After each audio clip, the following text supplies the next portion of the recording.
ನಮಸ್ಕಾರ ವೀಕ್ಷಕರೇ, ನೀವು ನೋಡುತ್ತಿರುವುದು ಕೆಜಿಎಫ್ ತಾಲೂಕಿನ ಕಮ್ಮಸಂದ್ರ ಗ್ರಾಮದಲ್ಲಿರುವ ಹಳೆಯ ಓವರ್ ಹೆಡ್ ನೀರಿನ ಟ್ಯಾಂಕ್. ಈ ಟ್ಯಾಂಕ್ ಇದೀಗ ಸಂಪೂರ್ಣ ಶಿಥಿಲ ವ್ಯವಸ್ಥೆಗೆ ತಲುಪಿದ್ದು ಯಾವುದೇ ಕ್ಷಣದಲ್ಲಿ ಕುಸಿದು ಬೀಳುವ ಭೀತಿ ಗ್ರಾಮಸ್ಥರನ್ನು ಕಾಡುತ್ತಿದೆ. ಟ್ಯಾಂಕ್ ನ ಕಂಬಗಳು, ಬೀಮ್ಗಳು ಹಾಗೂ ನೀರಿನ ಸಂಗ್ರಹಣಾ ಭಾಗದಲ್ಲೇ ದೊಡ್ಡ ಪ್ರಮಾಣದ ಬಿರುಕುಗಳು ಕಾಣಿಸಿಕೊಂಡಿವೆ. ಹಲವೆಡೆ ಕಾಂಕ್ರೀಟ್ ಉದುರಿ ಕಬ್ಬಿಣದ ರ್ಯಾಕ್ಗಳು ಹೊರಗೆ ಗೋಚರಿಸುತ್ತಿದ್ದು ಸಾರ್ವಜನಿಕರ ಸುರಕ್ಷತೆಗೆ ಗಂಭೀರ ಅಪಾಯ ಉಂಟಾಗಿದೆ. ಇದರ ನಡುವೆಯೇ ಜಲ್ ಜೀವನ್ ಮಿಷನ್ ಯೋಜನೆಯಡಿ ನಿರ್ಮಾಣವಾಗುತ್ತಿರುವ ನೂತನ ಓವರ್ ಹೆಡ್ ಟ್ಯಾಂಕ್ ಕಾಮಗಾರಿ ಅಂತಿಮ ಹಂತ ತಲುಪಿದೆ.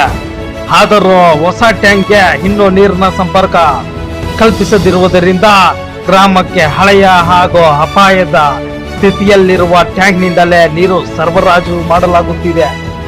ಗ್ರಾಮಸ್ಥರ ಪ್ರಕಾರ ಹಲವು ಬಾರಿ ಈ ವಿಷಯವನ್ನು ಗ್ರಾಮ ಪಂಚಾಯಿತಿ ಅಧಿಕಾರಿಗಳ ಗಮನಕ್ಕೆ ತಂದರೂ ಯಾವುದೇ ಕ್ರಮ ಕೈಗೊಳ್ಳಲಾಗಿಲ್ಲ. ಹೀಗಾಗಿ ಯಾವುದೇ ಅನಾಹುತ ಸಂಭವಿಸುವ ಮುನ್ನವೇ ಹೊಸ ಟ್ಯಾಂಕ್ ಅನ್ನು ಕಾರ್ಯಾರಂಭಿಸಿ ಹಳೆ ಟ್ಯಾಂಕ್ ಅನ್ನು ತೆರವುಗೊಳಿಸಬೇಕು ಎಂದು ಗ್ರಾಮಸ್ಥರು ಆಗ್ರಹಿಸಿದ್ದಾರೆ. ಈ ಕುರಿತು ಗ್ರಾಮಸ್ಥ ಕಾರ್ತಿಕ್ ಮಾತನಾಡಿ, ಹಳೆಯ ಟ್ಯಾಂಕ್ ಅಪಾಯದ ಸ್ಥಿತಿಯಲ್ಲಿದ್ದರೂ ಅಧಿಕಾರಿಗಳು ನಿರ್ಲಕ್ಷ್ಯ ವಹಿಸುತ್ತಿದ್ದಾರೆ. ಹೊಸ ಟ್ಯಾಂಕ್ಗೆ ತಕ್ಷಣ ಸಂಪರ್ಕ ಕಲ್ಪಿಸಿ ನೀರು ಪೂರೈಕೆ ಆರಂಭಿಸಬೇಕು ಎಂದು ಒತ್ತಾಯಿಸಿದ್ದಾರೆ. ಇನ್ನು ಪಿಪಿವಿಕೆ ಅಧ್ಯಕ್ಷ ಶಿನಪ್ ನಾಸ್ತಿಕ್ ಪ್ರತಿಕ್ರಿಯಿಸಿ, ಹಳೆಯ ಟ್ಯಾಂಕ್ ನ ಬಿರುಕುಗಳು ದಿನದಿಂದ ದಿನಕ್ಕೆ ಹೆಚ್ಚಾಗುತ್ತಿವೆ.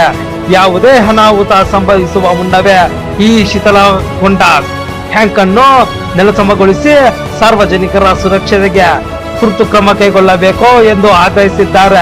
ಅಧಿಕಾರಿಗಳು ಈ ಎಚ್ಚರಿಕೆಯನ್ನು ಗಂಭೀರವಾಗಿ ಪರಿಗಣಿಸಿ ತಕ್ಷಣ ಕ್ರಮ ಕೈಗೊಳ್ಳಲಾಗುತ್ತೆಯೇ ಎಂಬುದನ್ನು ಕಾದು ನೋಡಬೇಕಾಗಿದೆ.